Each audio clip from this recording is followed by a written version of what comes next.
But if you close your eyes,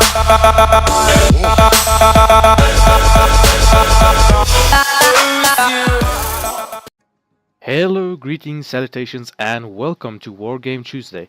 I'm Skyquake from Games, and welcome. So this is going to be basically the new Tuesday episode, which will be Wargame. We will be doing different decks, how to create them, matches, and even multiplayer matches as well, and try to see the tactics of what is best to use. So today we're going to be doing a support deck for the Israeli army. So this is going to be a guide to kind of design your own decks of which would be a good and effective support deck if you were to play Israel. So firstly we are at logistics as always. So normally I will go for the where is it now? Not the BTR40. Scroll down. Here we go. Actually, yeah, this one is actually pretty good. I forgot this one. All right. So the BTR-40 Pykut, I am butchering this name, for the command vehicle, which is not too bad. It has good mobility. It does have its own MG, so it can defend against lightly armored or even like infantry, mostly at least. So that's good. It has not that good of an autonomy, but she is alright for cross country. And if you're going to be support, you won't have to send your command vehicles very far. So secondly, we will need farbs, and if you're going to play a support deck, you get as many as you can. As well, get some nice cargo transports, so you can supply your units with enough resources and fuel and ammo that they can take out the enemy. Infantry-wise, I like to go with a mostly standardized army. A couple of AT maybe, with the SAL missiles. These SALs are really potent with the Israeli army. So I would say get at least one of those, and then just grab a bunch of normal infantry units. Yeah, I would say get at least 2 SALs units. Let me just quickly see. Grab this one. So, hopefully I grabbed the wrong one. Sorry, my bad, people, my bad. So grab 2 anti-tank units, infantry groups, and 3 normal ROVAD 90s. Support. Now, support, Israeli has a very good support role. I would say definitely grab yourself the Shenav 3. They're very good missile SAM launchers. And then for artillery, I would suggest getting artillery that doesn't just fire 2 rounds. So I would recommend the Sholev or the Roach, but the Roach is also 2 rounds, but it has very good range. So it would either be between the Doher and the Sholev. The Sholev has less range than this one, but the Doher has higher low dispersion as well. So I would say definitely get the Doher. It's 10 command points more expensive, but it is it worth at least. So rocket launchers is definitely a thing you'll want to have as a support unit. I would suggest getting the LAR 160s. They're a good combo of large rockets plus mini. For example, the MAR 290s have massive rockets, as you can see, 290mm rounds, but they can only fire 4 of them. So I would suggest getting this one. It has the best range, except for the MAR 290s, and its dispersion is not that bad. I would say get 2 of those, so you can just pummel an air with rockets. Then, for a bit more short-range anti-plane and anti-helicopter units, I will recommend getting the Macbeth and the Hovitz. Very good units. And I would actually encourage you to get the Sholev as well, just to have more artillery units. And then, last but not least, a Shenav 2. Because if you're playing against other Blue 4 players or against Russian units maybe, those will be very essential in combat.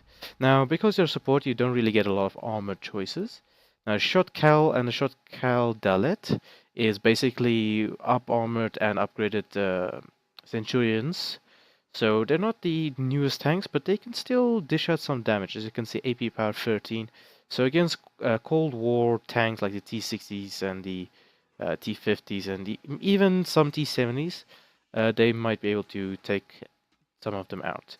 Recon-wise, not that big of a recon group. I will say get the HVMS.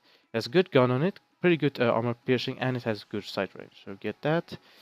And then, as well, the Sci-Fan helicopter, because you'll need some aerial reconnaissance as well. What is this? Oh. Then, vehicle-wise, you will want to definitely get the Perch. Pere. I'm so sorry. I'm killing these names. I apologize. So, get one of those, sorry. One of those, these have 24 SAL missiles on them. I wonder why it can't use its main gun. It's probably just like a dummy gun or something. But it has 24 SAL missiles on it, very dangerous. I've used these very successfully against all tanks, especially the T-90s, and they just go right through them. The Humvees, I'm not that keen on you suggesting you take them. They have good Sacros missiles and SAL missiles, so I would just recommend getting one, but not getting a lot of them.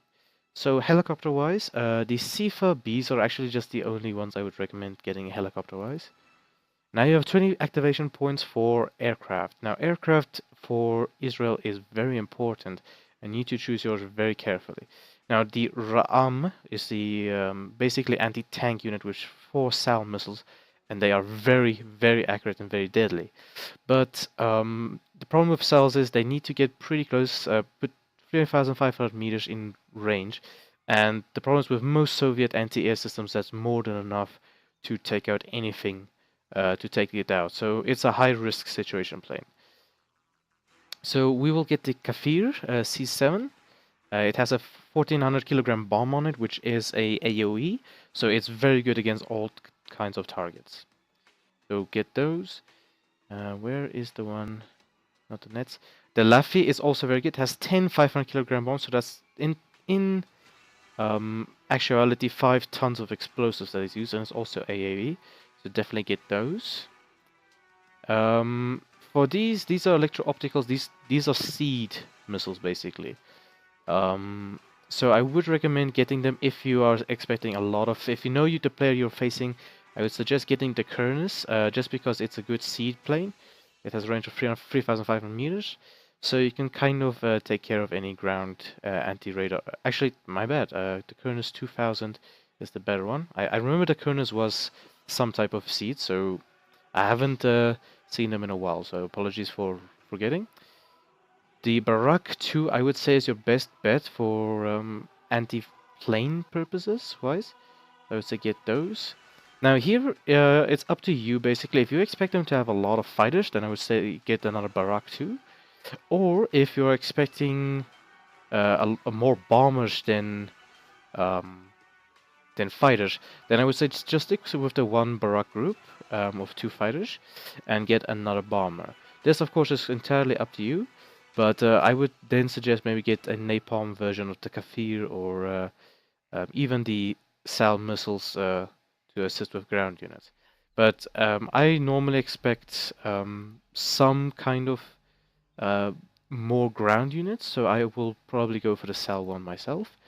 And Navy, doesn't matter, here you can put in whatever you wish if there is water combat available.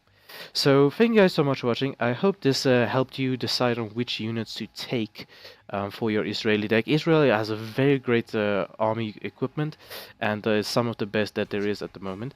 I will be doing an episode for next week, so please stay tuned and see what country, or if we're gonna maybe do a single player match, so we'll see.